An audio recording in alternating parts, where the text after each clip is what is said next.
This is so beautiful. Thank you. Thank you.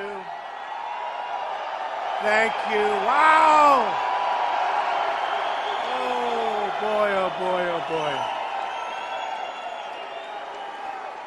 I wish those cameras would show the crowd. They don't do that. You know, we had people standing. It is seriously cold outside. Do we agree? Seriously. And they were standing outside for hours. You're tough up here. You're tough up here. Not a lot of people could do that. And we waited like a little while. We had to get everybody, and it's packed. This is a record crowd, and it's just packed. But we had to get them there. We had to get them there. Folks, we have a revolution going on. People are tired, and they're sick of the stupidity that we're seeing coming out of Washington. They're sick and tired of it. Sick and disgusted. And I'm disgusted. I've never seen anything like it in my life. And by the way, be careful, because we made Iran a real power. We gave them $150 billion. Now think of it. Think of it. And now they want more. So we gave them, think of this, if you really look at it, what they've done. We gave them...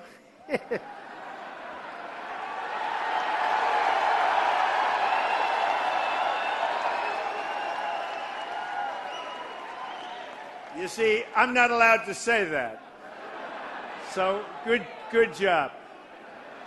Oh, that's beautiful. That's beautiful. But we gave them $150 billion. We didn't get our prisoners back at all. We didn't get anything. We got nothing. We'd go in and say, we need this point. They'd say no. And we'd say, oh, let's go on to the next one. We didn't win anything. They self-inspect. How about that? And where they don't self-inspect, they have 24 days to give you the area. And that 24 days could start in a long time before the clock starts ticking.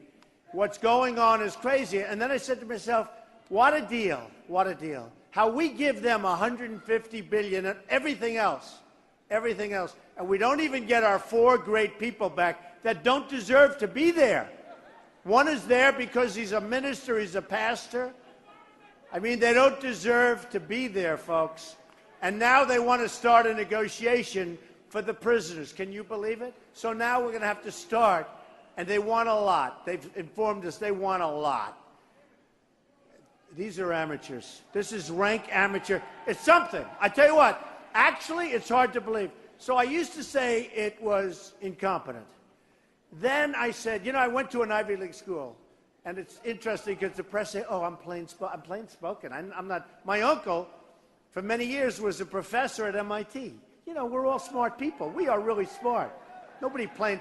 We have, I believe I have the smartest audience of anybody. Nobody close. I really believe it. Nobody close. No, there's nobody close. And we understand what's going on. But think of it. So about 2 weeks ago, I started saying, well, wait a minute. This is the greatest deal I've ever seen, the Iran deal. One of the great deals I've ever seen. One of the dumbest deals I've ever seen negotiated. Kerry has no idea what the hell he's doing. He comes from your parts. I blame you. I blame you. He comes right from the area. I mean, I have to blame you. We'll blame, hey, New Hampshire, let's blame Massachusetts for Kerry.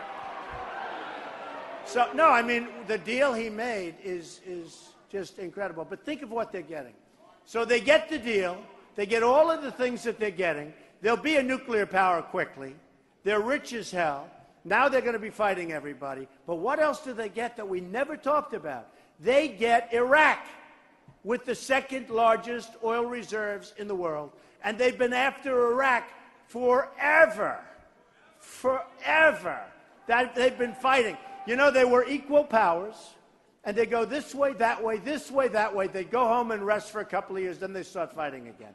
We decapitated Iraq, and I was always against. I'm the most militaristic person in this room, except for that guy. Except for that guy. Now, I see one guy, that guy might have me. I am the most militaristic person in this room, and we're going to make our military, just like they said. I never saw the piece that they just played. I want to see if it's any good. Is it any good? I don't know. We've never done it. First time. It's the first time we've ever played. I said, would it be, you know, I'd like to see it before you put it on. But I heard backstage, and it talks about, you know, the military. We're going to make our military so big, so strong, so powerful, that nobody is going to mess with us. Nobody. Nobody. And we're going to take care of our vets like they're supposed to be taken care of, by the way. Because they're not being taken care of. So, when you think about it, Iran not only made a great deal, but they also got something that they've wanted forever. They got, and in the old days, they didn't want it for the oil, they just wanted it. But now, they also want it for the oil. Remember this.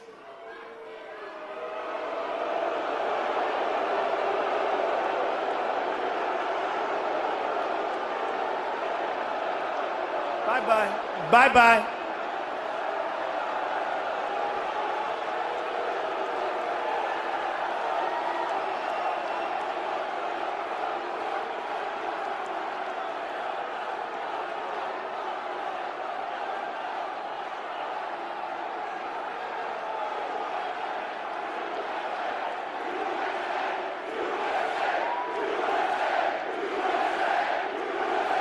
USA, USA, USA.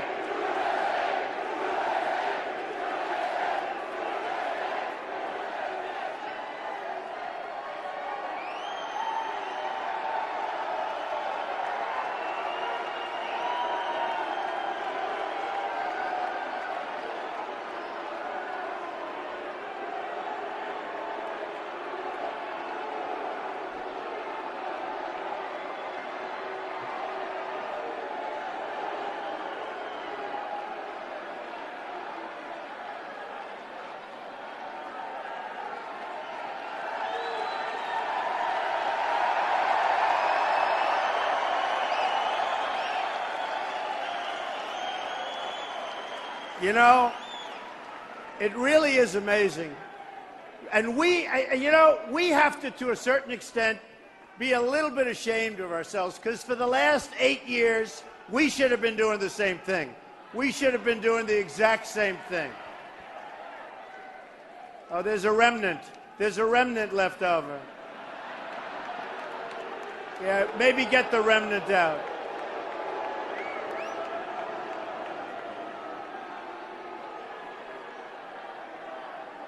Yeah, get the remnant out. Thank you.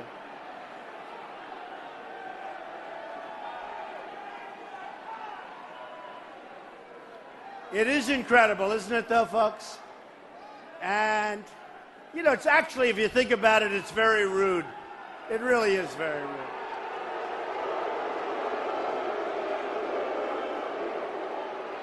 But I remember when Bernie Sanders, when they took over his microphone, that's not happening with Trump, folks. That's not happening with Trump.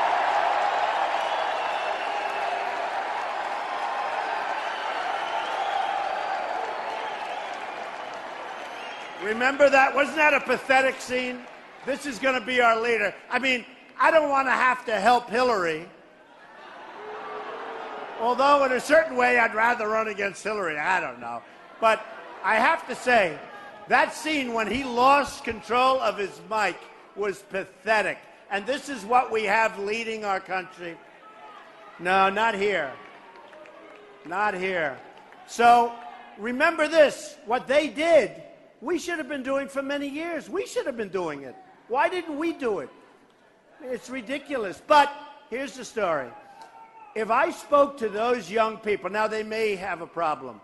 They may have that. They may have something else. Because why would they do it? What's going on there? They don't even know what they're asking for. But I guarantee if we sit down with some of them within a short period of time, what are we asking? We want our country to be great again. We want jobs to be brought back. I mean, you know, there's really nothing radical. We want good health care. Obamacare is a disaster. We're going to repeal it and replace it. We want good health care. Think of it. We want a strong military. We want to be protected. Now, maybe they'll say, oh, well, we don't want to be protected. Or maybe they'll say, well, we don't want health care. Maybe they'll say, who cares about Social Security? We're going to save Social Security, folks. We're not going to change the deal on you. We're not going to change the deal. We're going to save it. And, you know, when you think of it, all of the different things that we all want, you would think they'd want, and it's very simple. So,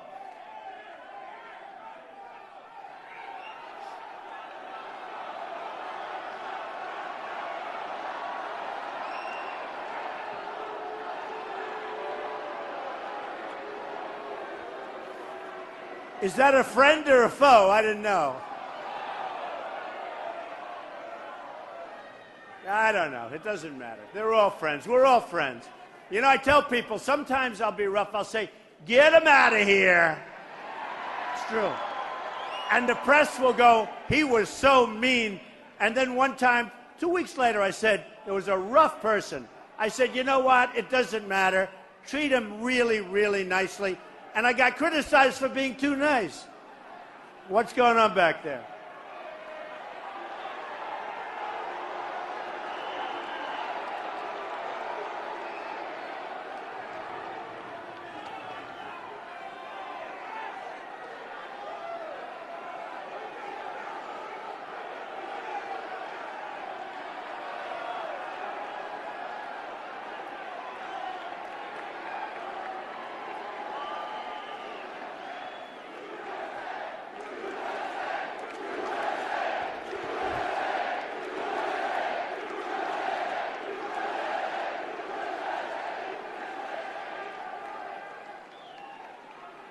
Isn't this more fun than a regular boring rally? Seriously. Isn't this? To me, it's fun. And you know what? We have a lot more time than they have, because right now they're being sent out into the cold. You know? And it is true, though, if you could talk to these people, we would, I mean, unless they have bad intentions, which is possible, or unless they're doing something they're not supposed to be doing, you would think that they'd want to see a strong country, great health care, all of these things that we talk about all of the time. Strong borders. And by the way, we will build a wall. We're going to have a strong border. We're going to have a strong border.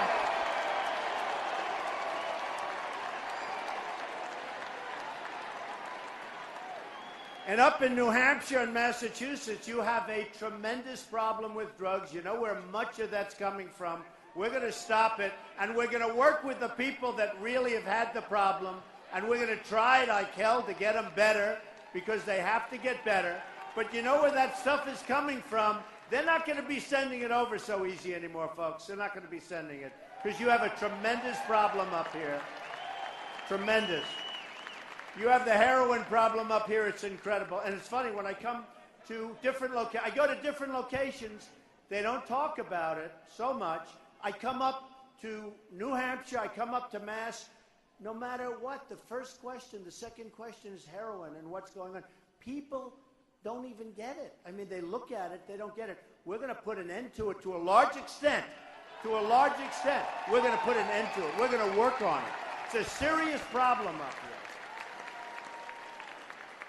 So we get these big crowds. We have the tremendous support. We have the polls that are going through the roof. I'll read them to you in a little while. Boy, I love to read them. You know, you'll know I'm number 2 if I ever stop reading polls, right?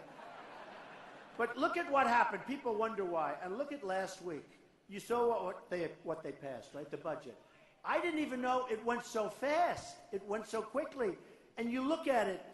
They want to fund Obamacare, fund Planned Parenthood, fund global warming, fund the Syrian refugee program where they're going to pour into the country.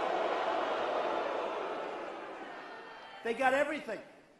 I'm saying, where are the Republicans? Where are the leadership? There's no leadership. They got everything.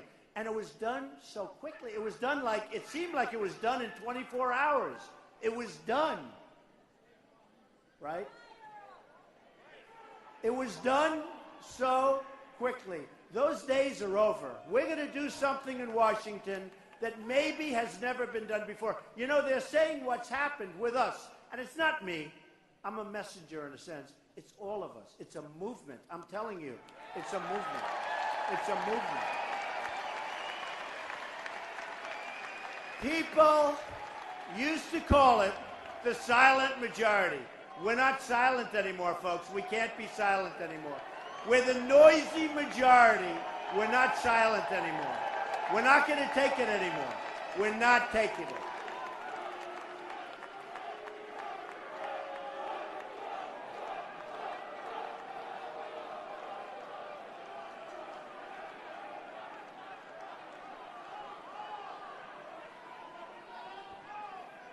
They remind me a little bit of Hillary.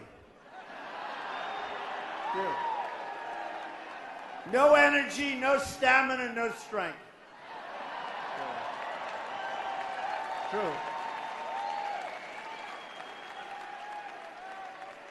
So we have a ways to go. We'll get to Hillary. You know, a poll came out today where I beat Hillary, and I'll beat Hillary. Look, we haven't even focused on her yet. We haven't even talked about her much. I've been too busy focusing on these. We had 17. Now we're down to 14. A lot of people dropping out. This guy, Jeb Bush, he does commercials. He's in favor of Common Core. Think of it. He's in favor of Common Core. He says they come over the border as an act of love. How about that one? An act of love. Tell that to the people that were killed. It was an act of love, all right? So I look at what's happened, and I look at the people that I'm running against. Some I like, some I don't like so much. I'm not supposed to say that politically. It's not politically correct. But we gave up now, folks, on political correctness because we don't have enough time. We don't have enough time. We truly don't have enough time. So just to conclude, because we were very rudely interrupted with Iran. Horrible deal. But what did they get? What did they get?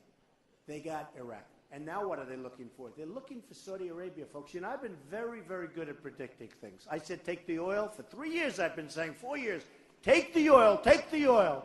They never took it. Now they want to take the oil.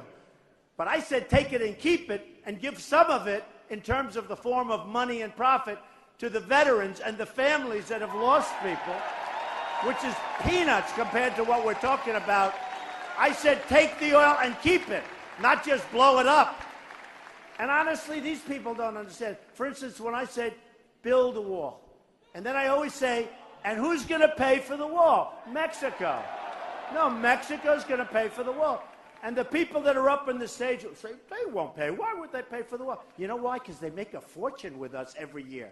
We give them a lot of money.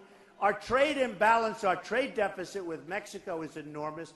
By comparison, the wall is peanuts. We're going to build.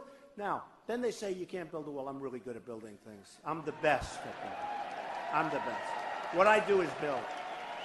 And I build under budget, and I build ahead of schedule, under schedule. I build good. And I'll tell you, we're going to have a beautiful wall. It's going to be a real wall. It's going to go nice and high. And it's going to look good because someday they'll name it the Trump wall probably, you know.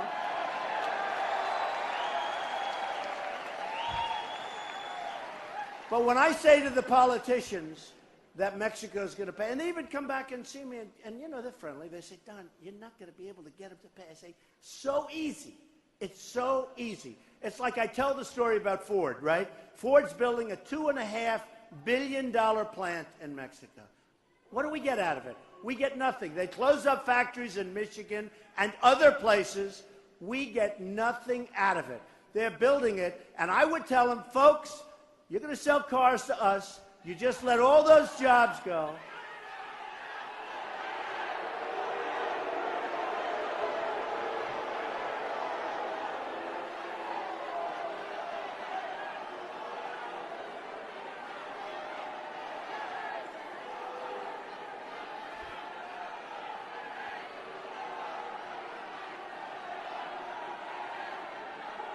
Yeah, get them out, please.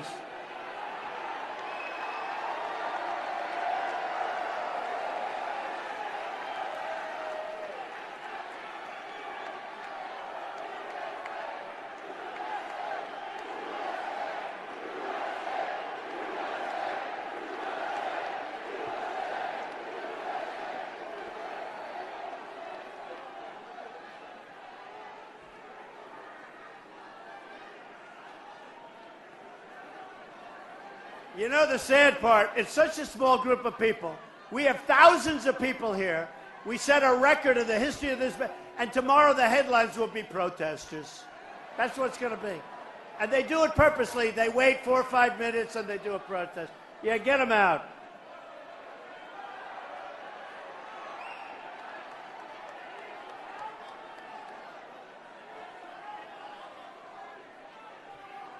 See, in the old days, you wouldn't have that because it would be pretty rough when they take them out. Nowadays, we have to be politically correct and take them nice and easy. Sir, would you please come with us? Sir, would you please? In the old days, this wouldn't happen. In the old days, it wouldn't happen. And by the way, the police, they're over there. They do a great job. They are great. They are great. They're getting pretty well beat up. These are great people. They're great people. So when Ford builds a plant in Mexico, spends $2.5 billion, and one of these political people, assuming they were in that position, they will let them happen because I'm self-funding my campaign. I'm putting up all my own money. Nobody knows the game better than me. Nobody knows the game better than me. And all these people, you see these funds where they have Jeb, $128 million. This guy spent $59 million, and he's at the bottom of the barrel. No, it's amazing. And I'm guilty. You know, I feel so guilty because I spent nothing and I'm at the top. Wouldn't it be nice? And you know, one of the very good reporters asked me a question before, why are you even spending money on this? Because I'm going to take like a couple of $1 million a week and spend it. I said, honestly, I feel guilty. I feel guilty. All these people are spending all this money. I feel a little guilty. I used to tell people, I spent nothing. Jeb spent $59 million. He's at the bottom of the barrel. I'm so far. Wouldn't it be great if we could do that for our country, where we spend less? Really? Wouldn't it be great? I mean, Hillary, I looked at her office bill, her office space in New York. It's all beautifully built out, the money they spend. And the money these enablers, I call them, they're enablers. The money they make for raising money is incredible. One of the campaigns, according to the Los Angeles Times, had $6 million raised. And out of the $6 million, you know how much was left for the campaign? $140,000. I want to go into that business. I think I'm not going to run. I'm going to go into that business. Bye. I would have, if I wanted to take money, the money that, you know, when you hit number one, the money that's being offered, people, they call me, Don, I'd love to give you money, whatever the hell, whatever I wanted. I would have the greatest fund ever put together. I'm saying no. I feel guilty. You know, my whole life it's been about taking money, making money. Let's make more money, more. It's been my life. And now I'm going into culture shock. I don't want money. I don't want it. I'm turning down all this money. And when I was in Iowa, I said to a group, look, I'm being offered a lot of money. Can I please let it come in? And I promise it won't influence me. And they all stood up and they said, no, no. They were screaming no. And I understand what they mean because you're going to be influenced. So with Ford, if let's say Hillary is president, 4 more years of Obama, that's what you call it. So let's say Hillary. So they'll say, you know, it's really one of those things, but it's a very bad thing for the country. And she'll say, yes, you're right. We're going to not let it happen. So what happens is the lobbyists and the special interests will see the president and say, they contributed $5 million to you. You can't do this. Somebody. And they'll hire the different groups. I do that. I mean, I have so many people. These lobbyists, I know them. They're coming out of my ears, okay? I know the lobbyists. I know the special interests. Believe me, they're very smart. They're very strong. So they'll say, we can't let this happen. And she'll say, you're right. When the lobbyists talk to him, when the special interests and the donors speak to him, they're going to let it happen, and that's the end of it. With me, here's the story. President Trump, okay? Let's hope. Let's hope. President Trump. So, President Trump is there, and Ford has moved this big plant, and they want to build in Mexico. And I'm going to say, fellas, not going to happen. You're losing jobs. We're not going to do it. And here's the story. What you do is immediately change. I will be hit by more people I know, but nobody gave me anything because I'm not taking their money. And I'll say, no, no, no. And then finally I'll say, here's the story. And I'll tell the top people, you are going to do the following. You're going to build a plant in Mexico, and every car and truck and part that you sell, It comes right through the border, and you know what? You're going to pay 35% tax on those cars and those parts and those trucks. Because it doesn't help us. It doesn't help us. And I'll tell you what's going to happen. I guarantee this. This is too easy. I have the greatest businessmen in the world. Carl Icahn just endorsed me. All of the businessmen. They all love Trump. I'm going to use these brilliant guys. I don't want to pay them anything. I'm going to say I'm not going to pay. They'll do it. But here's what's going to happen. Within 24 hours to maybe, if they want to play hardball, 48 hours, okay? They're going to say, no, we're not going to do it. That's all right. Don't worry about it. That's, enjoy your plant in Mexico. Have a good time. They will call up and say, Mr. President, please, it's not right. I say, no, we want you to build in the United States. They will call back and they will say, Mr. President, we've decided to build in the United States. That's what's going to happen. That's what's going to happen. That is what is going to happen. And they'll build in the United States. Nabisco is moving one of their big plants from Chicago into Mexico. We're losing our jobs to China, to Vietnam. You look at what's going on with Japan. Japan is killing us. They're selling millions of cars to us. We sell them like practically nothing by comparison. We need our best. We have the greatest businessmen and women in the world. We don't use them. We use political hacks to negotiate deals. We have a trade deficit with China, $505 billion, not million, billion dollars a year. What kind of a partner is that? And then I see Obama giving in his tent. I offered to build a ballroom. Remember, I said I'll build a ballroom at the White House. We'll get 5 great architects. You'll pick the one you want, $100 million at least. I offered to do it. They didn't even return my phone call. They use a tent. Okay. So they have a tent, big tent on the White House on the lawn. And the president of China is coming in, and they wine him and dine him. I said, he's taking advantage of us. He really is taking advantage. You don't do that when people take advantage. So here's what happened. I would talk about June 16th, I announced. Everybody said, forget it. Polls came out. Nobody believed I was going to run. And then I said, I got to do it. There's too many stupid things happening. It was driving, right? No, I didn't want to do it. I didn't want to do it. Honestly, I have this great company. I have a great family. I didn't want to do it. I just couldn't take it anymore. I'm looking at these things that are happening. I look at the Iran deal. I look at all of these things that are happening. And I say, how can we continue to go on? We owe $19 trillion. They just made this stupid budget deal that's going to increase it by trillions. And it went so fast. And everything that you don't want is in that budget. And I say, where was Paul Ryan? Where are all these people that are supposed to be representing our interests? Where were they? Where are they? Where are they? Nobody's representing our interests. So here's what happened. So I announced, and everyone said, all the pundits, most of them are morons, but all of these pundits, this George Will, you take away the glasses or the little spectacles, you will say he's a dumb person, okay? I'm telling you. He's a dumb guy. Big, strong, he wants to go with Iraq, and he wants to fight, and all. Great job, George. You really great job. But all these guys, Karl Rove, he spends hundreds of millions of dollars on campaigns. He doesn't win anything.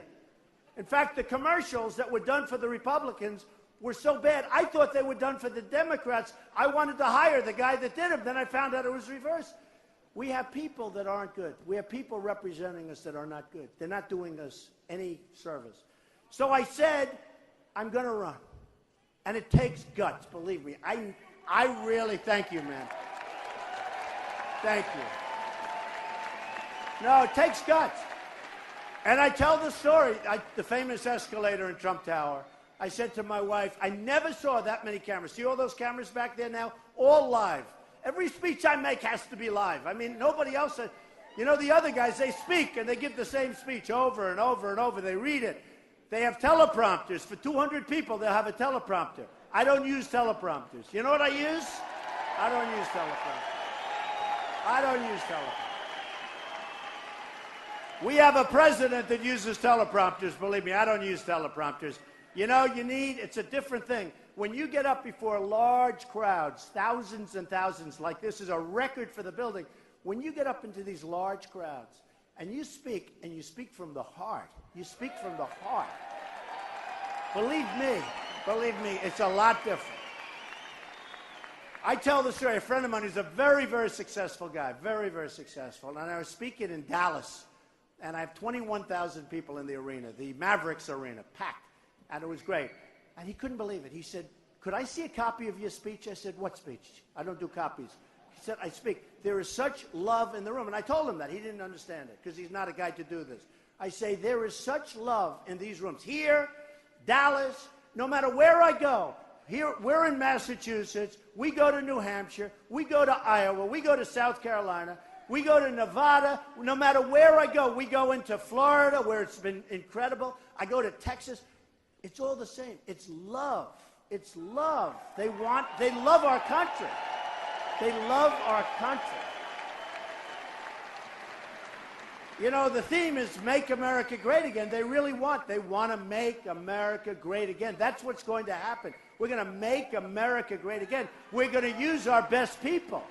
We're going to use these people that I talk about. We're going to make this country maybe better than ever before. And we can do it. We can do it. Because the people are so amazing. So when I told my friend, I said, no, I go up without notes, without anything. I don't read the speech. I don't do the teleprompter thing, which would be so easy. Wouldn't that be easy? I have 2 teleprompters. I watched Hillary the other day. She's the biggest teleprompters I've ever seen. In fact, if you're sitting on that side of the room or that side of the room, you can't even see her because when they're outside, they're painted black. So you can't even see her.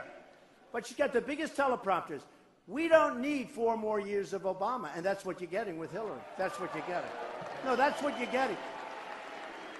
And I believe it might be even worse, if you want to know the truth. It might be worse, okay?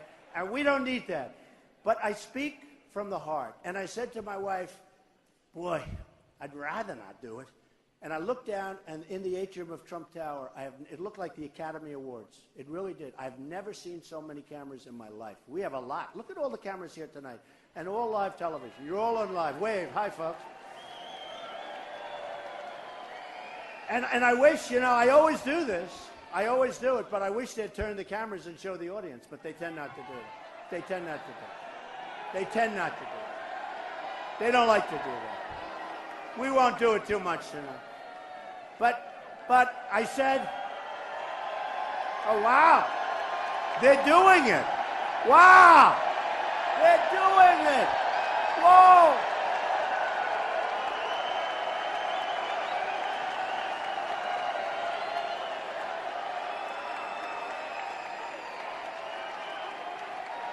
That is so amazing. They did it. They turned the cameras. Whoa. That is so amazing.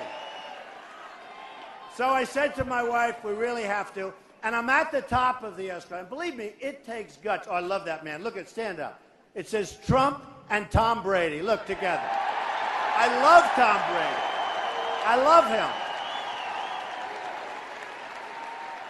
Tom, we got to get Tom better. We got to get Tom better. Remember this. Tom Brady injured is still better than anybody else, okay? So remember.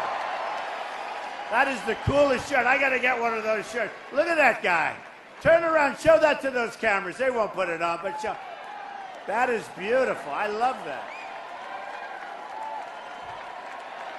That is beautiful. Well, Tom has been very nice to me, and Tom's my friend, and he's been saying great things about me. You know that. And I'll tell you what, he's a champ and he's a winner, and that's what we need in this country. We need people like that. We need. So I said to my wife, got to do it, got to do it. And we went down the famous escalator, right? Boom. And she was waving, and I was waving, and I said, man. And then I brought up a thing called illegal immigration. And nobody, I'm telling you, and did I take heat? Did I take heat? Rush Limbaugh, who's a great guy, said, nobody has ever taken more incoming than Trump. And I stuck with it. And I believe, and then you had the problem, I mean, so many problems. But you had Kate, beautiful Kate in San Francisco, killed by an illegal immigrant. And you had so many others. You had so many others. And then they started seeing the crimes. Jamil in Los Angeles, young guy, shot in the face for no reason whatsoever, was going to go to one of the great colleges, on a scholarship, and horrible. You had the woman veteran, wonderful woman, 66-year-old veteran, and retired, proud, raped, sodomized, and killed in Los Angeles, in California, and so many others. And people start saying, well, Trump is right. And I'm not even talking about the economic impact and the other impact. And I want people coming into our country, but they have to come in legally. They have to come in legally. We can't have this.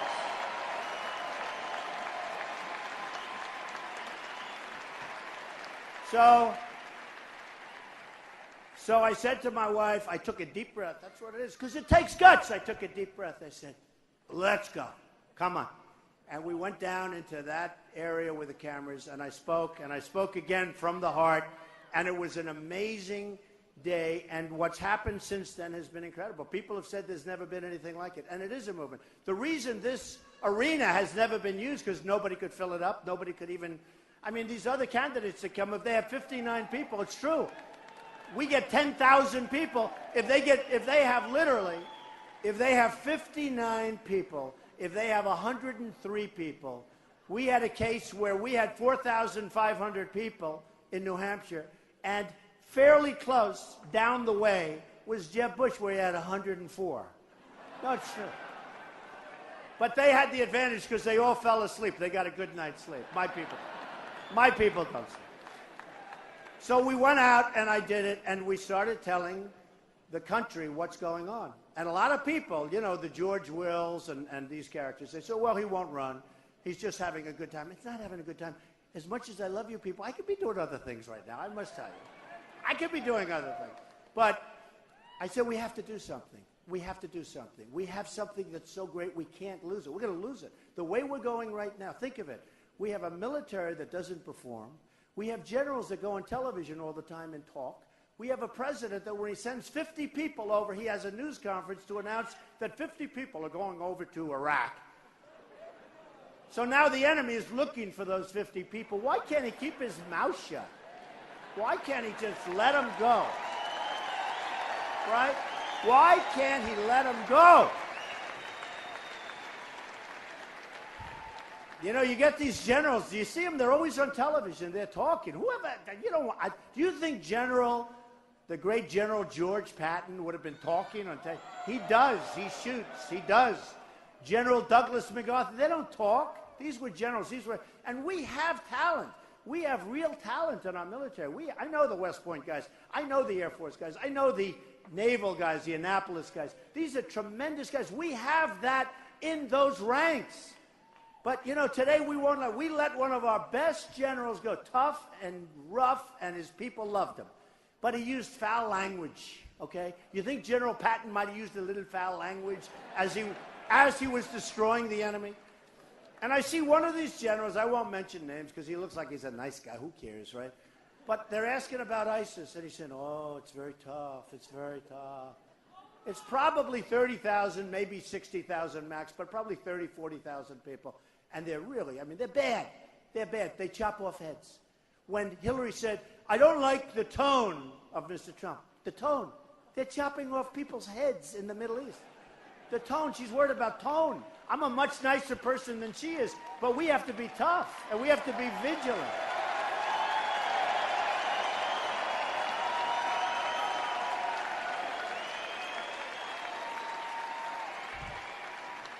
So I said to my wife, look, let's do it. We go down. We did a great thing. And that's when the whole thing with illegal immigration came up. And it was, you know, originally everybody was going crazy. And then now they can't, I mean, now they're trying to. I heard one of the candidates, and I won't say who because he happens to be a very nice guy, but he was being interviewed this week. First time I heard it. And he was talking, and they're talking about, and those people over there are nodding. They know exactly what I'm going to say. He was talking about what we're going to do. We're going to build a wall. He says, we're going to build a wall. Now, here's the good thing. He's a politician, so he wouldn't know where to start. You know, I know how to build a wall. Okay? I know exactly how to build a wall. I know the footings. I know how deep they have to go. I know how high we can go with the precast. I know everything. They don't know that. They don't know that. And they won't know how to ask for the money back either. They won't know about that. But my wife's sitting there. She said, darling, that's the first time I've heard it. He just said, we're going to build a wall. It's the first time. Nobody's going to beat us on this issue. And it's not a question of being beat. It's got to be done right. It's got to be done right. We either have a country or we don't. We either have a border or we don't. It's got to be done right, folks. It's got to be done right. So I made the announcement, and a few people, including my wife, she said, you know if you run, you're going to win. I said, I don't know. I don't want to be embarrassed. She said, but if you don't run, if you just say you're going to run, you're never going to see anything in the polls, and you're going to be... I said, well, I don't know. Because before I announced, nobody thought they were going, if Trump runs, we promise Trump is going to run. I was getting these lousy because nobody believed it. She said, you're going to actually have to go out, and actually you're going to have to announce, and you're going to have to run. Now, if you run, you're going to win. So I said, well, I just want to make it special. Make it special again. And I said, all right, look. So we did it, and I announced. And, you know, bing, bing, bing, all of a sudden. And then they said, well, he won't far, you know, Form A, which is basically you have to then. So I announced, and the pundit said, oh, he announced. Wow, that's surprising. Then they said, well, he'll never file Form A. Form A basically is a one-page, you sign your life away, right? I signed that. They said, whoa, he signed it. Then they said, well, he'll never file his financials because maybe he's not as rich as everybody thinks. So we have a long time to file the financials, and we have lots of 45-day extensions. And I filed it ahead, almost 100 pages, the longest financials. Oh, not another one of these characters. I'm in the midst of my best story. I think they're on our side, right? Are they on our side or not? Yes, I think so. It's all right. Let them shout a little bit. Just, you know, take them out. So I file the financials. The press goes down. They're dying to see what is it, because, you know, I'm a private company. So it turns out much bigger, much stronger, very little debt, tremendous income, the whole thing. And some of the great assets of the world. You look at 40 Wall Street. You look at Trump Tower. You look at all of these buildings. You look in San Francisco, a big chunk of the Bank of America building, 1290 Avenue of the Americas, all this stuff, great land. And they're saying, wow, unbelievable. You haven't heard too much about it, right? They were going to go after me. You wouldn't believe it. In fact, the people said they've never seen a crowd of reporters down there wanting to look at a form. So they looked, and they saw, and it was great. The reason I mention that is not braggadocious. It's a kind of thinking mentally that we need running the country. That's the kind of thinking we need. It's what we need. We need it. I don't want to give a Sergeant Bergdahl where we get Bergdahl, a dirty, rotten traitor. No, think of it.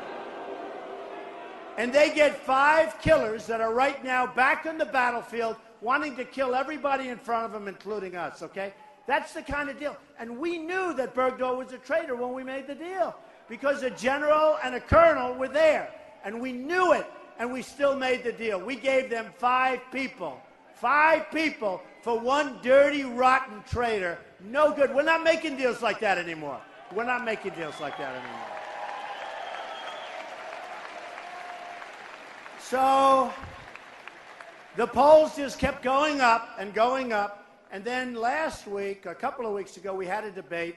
And every online poll, look at this, every online poll said I won the debates, okay? You have Drudge, who's a great guy, 46% Trump. Don't forget, that's with like 15 people. 46% of the vote I get. Time Magazine, 49%. What do I have? They didn't even pick me the person of the year they were supposed to. They picked a woman who's allowed millions of people to come into Germany. And now, by the way, did you see they had to cancel their New Year's Eve? They got problems, folks. I could have told you that, folks. Here's one, Slate, 51%. U.S. News and World Report, 69%. PBS, on the liberal side, 69% Trump. So anyway, all these things, Fox, 62%. All of them. CBS, 59%. So I get all these great things. Then I go back, I turn on the television. Because, you know, these people are the most dishonest people. I'm telling you. No, they are the most disgusting and dishonest people. And you know, Putin called me brilliant. He said, Donald Trump is brilliant, and Donald Trump is the leader, and he said nice things about me. My people that are running it said, oh, you should maybe give him those statements back. That's not it's not good. Anybody calls me brilliant, they can call me brilliant, okay? Why would I tell them that? They would love to have that. But wouldn't it be nice if we actually could get along with other countries? Wouldn't that be a positive thing? You know, Russia, in all fairness, we spend so much money. We're fighting everybody. We get nothing. We never win the fights. We don't win economically. We don't win in trade. We don't win anything. If we could get along with people, but get along smart, it would be so good. There'd be peace. And we can use them to knock out ISIS, because we're going to knock the hell out of ISIS, I can tell you. We're going to have to do it. We have no choice. We're going to do it. And they want to do it too. So the polls come out, and I have the debate, and then right after the debate, I went up 11 points. But I also did something else that became controversial. I said, we got to find out who's coming into our country. We don't know who's coming into our country. And we've got to find out, we've got to figure out, because something's going wrong. When you have what happened in Paris, when you have what happened in Los Angeles, when you have what happened in California, when you have all of these incidents, when you have people flying airplanes into the World Trade Center, flying airplanes, that's right, flying airplanes, think of it, into the Pentagon. When you have the Boston Marathon, where it was so seriously, I mean, when I watched that, that was one of the saddest things I've ever seen. These incredible people with joy, and they're running, and their families are cheering them on. And I've gotten to meet so many of the people that were so severely hurt. And it's amazing. Their attitude is amazing. These are amazing people. But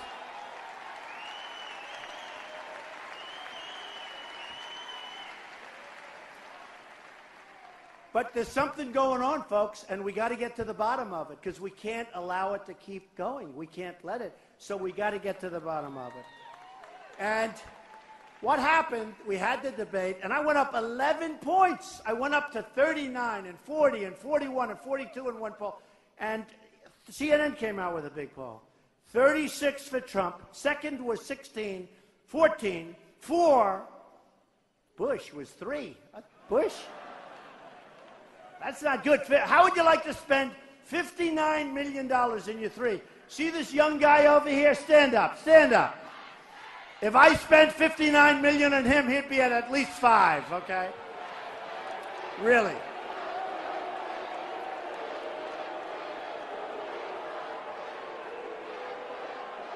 Get him out.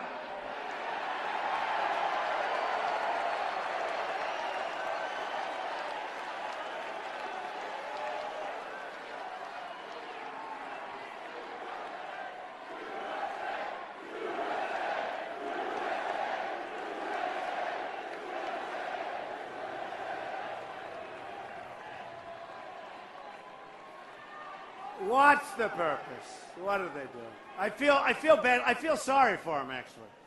What do they get out of it? Who's getting them to do that? Bye, sweetheart. Thank you, darling. So one of the things that came out in the CNN poll, on the economy, 55%. On the budget, 51%. But what happened is, after really France, after Paris, it took a big turn. And people, all of a sudden, they want me to handle trade, and they know I'll do that. I'll put Carl Icahn, I'll put other guys. Believe me, we will do beautifully on trade. We're not going to be losing $505 billion. Believe me. We'll take it back. We'll take back our jobs. We're going to take back our base. We're going to take back that manufacturer. All right. But it changed. And all of a sudden, people wanted safety and security. And it came up, illegal immigration. Trump is almost at 50% with 15 or 16 people. And then ISIS. Who can handle ISIS best? Trump is almost at 50% with all of these people running. Foreign policy. I win on foreign policy. So people want to see somebody that knows what the hell he or she is doing. And we are going to do something special. We are going to do something special. We are going to really do something special. So I won't even go over the other polls. I love talking about them. Some of the other candidates says, isn't it terrible the way he talks about polls? It's because I'm number one. If I was number two, I wouldn't even be talking about them. I promise. But as long as I'm number one, we're talking about those polls. So we have a president that won't use the term radical, right? What's the word? Radical Islamic terrorism. How do you solve a problem when you refuse to say what the problem is? You don't solve it. You don't solve it. So what we're going to do, and we're going to do it together, and I'm telling you, people, and these people have been writing about it, and they hate like hell to do it, but they say they've never, in this country's history, seen anything like what's happening with, not with me, with us. They've never seen anything. They've never seen anything like it. We are going to be smart in our country. We are going to be unpredictable in our country. We are not going to tell the enemy that we're leaving Iraq on such and such a day in 18 months. So the enemy goes, when I'm watching television, I'm saying, I see this, and I see, what? That must be a mistake. Maybe it's a camouflage. It didn't. That was the date they left. So the enemy goes back. We leave, and boy, did they knock the hell out of everything, right? ISIS comes along. I said, take the oil. They didn't take the oil. All these things. We're going to be smart, but we're going to be unpredictable. We're not going to be telling, and I know a lot of people, one of the reporters said to me tonight, well, you have to explain exactly what are you going to do. I said, I really don't want to tell you. You know, when I kept saying the oil, it took me 1 year to actually announce it because so much pressure was being, I said, I don't want to tell people. I want to surprise them. I want to take the oil, but I don't want to tell them I'm taking the oil. Does that make sense to anybody? I want to surprise them one night at about 11:30 when it's dark and go in there and take it. But, you know, the press is saying, but you have to do it. You have to say, you have. So I end up saying, 3 years ago, I end up saying, take the oil, take the oil, take the oil. Now everybody's saying, now it's tougher to take. But we have to be unpredictable. We have to be smart. We have to be tough. We really need, though, more than anything else, the spirit this country has is unbelievable. But we're losing our spirit. I thought that Barack Obama, one thing I would say, I thought he'd be, at a minimum, I thought he'd be a great cheerleader for the country. And he's been a great divider. It's a divided country. It's a country with so much hatred. It's got so much hatred. We are going to take our country and we're going to fix it. We're going to make it great again. We are going to fix our health care. We are going to take care of our vets. We are going to fix our military. We are going to strengthen our borders. We're going to build the wall, but we are going to strengthen our borders. We have great Border Patrol people. These are amazing people, and they're told to stand back, let people flow across, stand back. That's not happening anymore. We have a country. We are going to make it great again. We're going to make it greater than ever before. I love you all. I love you all. Thank you. I love you all.